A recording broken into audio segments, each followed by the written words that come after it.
Some places on this earth just feel off. They're the spots on the map that whisper warnings, the destinations that locals tell you to avoid after sundown. Deep within the ancient canal system of Xochimilco, just south of Mexico City, lies one such place. It's a small, unassuming patch of land, a chinampa or floating garden, that holds a dark and unsettling secret. This isn't your typical tourist trap with souvenir stands and smiling guides. This is the Isla de las Muñecas, the island of the dolls. And let me tell you, it more than lives up to its chilling reputation. It's a place where childhood innocence has been twisted into something profoundly disturbing. The journey itself is part of the experience, a slow, deliberate passage that feels like you're leaving the modern world behind. The vibrant, festive atmosphere of the main canals gradually fades. The mariachi music dies down, the colorful boats become fewer and farther between, and a strange quiet settles over the water. Before you even step foot on the island, you see them. At first, it's just one or two, dangling like strange, forgotten fruit from the branches of a gnarled tree. Every legend has an origin story, a single event that sets the dark gears in motion. For the Island of the Dolls, that story begins with a tragedy that may or may not have ever happened. The tale, passed down through generations of Xochimilco locals, speaks of a young girl who met her end in the dark, murky waters surrounding this very chinampa. The details are hazy, as they often are with folklore. Some say she was playing near the water's edge and slipped, while others whisper she was chasing a lost toy. Whatever the cause, the outcome was the same. She drowned, her young life extinguished in the silent canals, her spirit forever bound to the place where she took her last breath. But it became inextricably linked with the island's sole inhabitant, a man named Don Julian Santana Barrera. Don Julian was a recluse who, in the 1950s, left his family and life behind to live in solitude on this remote patch of land. It was he who claimed to have found the body of the drowned girl floating in the canal near his hut. He was haunted by the discovery, tormented by the thought of her lost soul. He said he could hear her cries at night, her whispers begging for something to comfort her. Driven by his chilling encounter, Don Julian began his strange and solitary mission. Shortly after finding the girl, another object floated into the same spot in the canal, a doll. For Don Julian, this was no coincidence. It was a sign, a message from the other side. He took the doll from the water and as an offering to the spirit hung it from a nearby tree. But one doll was not enough. The whispers didn't stop. The feeling of being watched, the sense of a sorrowful presence, persisted. And so began his 50-year obsession. He started actively collecting dolls to populate his growing shrine. He would scavenge them from the trash heaps of Mexico City. He also traded the produce he grew on his chinampa with passing boatmen in exchange for more dolls. The island slowly transformed under his care. What was once a simple floating garden became a sprawling, surreal landscape of plastic and porcelain. He hung them everywhere, from trees, from fences, from lines strung between posts, and all over the walls of his small wooden shack. He would arrange them in strange tableaus, sometimes seating them at little tables as if they were having a tea party. For Don Julian, they weren't just objects. They were vessels, guardians, and companions for the drowned girl's spirit. His story took its final chilling turn in 2001. According to his nephew, Don Julian was fishing in the very same spot where he claimed to have found the girl's body 50 years earlier. He told his nephew the spirit was calling to him, luring him into the water. Later that day, his nephew found him. Don Julian had drowned in the exact same spot. Stepping onto the Island of the Dolls today is like walking into a forgotten nightmare. The air itself feels different, thick, heavy, and strangely silent. The usual sounds of nature, the birdsong and buzzing insects, seem muffled, as if dampened by the sheer weight of the island's sorrowful atmosphere. The first thing that strikes you is the smell. It's a complex and unsettling mixture of damp earth, rotting wood from the old shack, decaying plastic from the sun-beaten dolls, and the stagnant, murky scent of the canals. Then, there are the sounds, or rather, the lack of them. The silence is profound, but it's not peaceful. It's a tense, expectant quiet, broken only by the creak of a tree branch as a doll sways in the faint breeze. Visually, the island is a masterpiece of the macabre. Everywhere you look there are eyes, hundreds of them. Blank, plastic eyes staring out from hollowed sockets. Some are cracked, others are clouded over with mold, and many are simply missing, leaving dark, empty holes that seem to absorb the light. The dolls are in every stage of decomposition. Some are just heads, mounted on stakes or wires.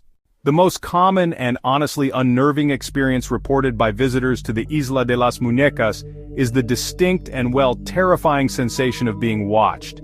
This isn't just some vague feeling of unease, it's a specific, directed sense that the doll's eyes are actually tracking your movements.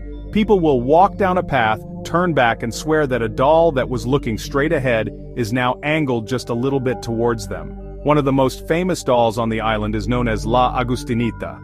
Don Julian supposedly found her floating in the canals and believed she was a changeling or a possessed doll. He gave her a special place of honor inside his shack, even building a small altar for her. According to local guides who now watch over the island, visitors who bring offerings to Agustinita, like candies, coins, or other little trinkets, sometimes find their wishes granted. But if you visit her without showing respect, it's said that she will stare you down with a malevolent gaze and you'll feel a cold chill run through your body. A warning to leave her be. The stories told by the boatmen and the few locals who live in the more remote areas of Xochimilco are where the island's legend truly comes alive. Many claim that at night when the canals are dark and quiet you can hear the dolls whispering to each other. They say it sounds like the rustling of dry leaves, but if you listen closely, you can make out faint childlike voices. They believe the dolls are talking amongst themselves, or perhaps talking to the spirit of the drowned girl, keeping her company in the darkness. One of the most persistent legends is that the dolls are not just offerings but protectors. They are said to be imbued with the spirit of the young girl and act as guardians of the island. Some stories tell of people who tried to steal a doll from the island, only to be met with misfortune.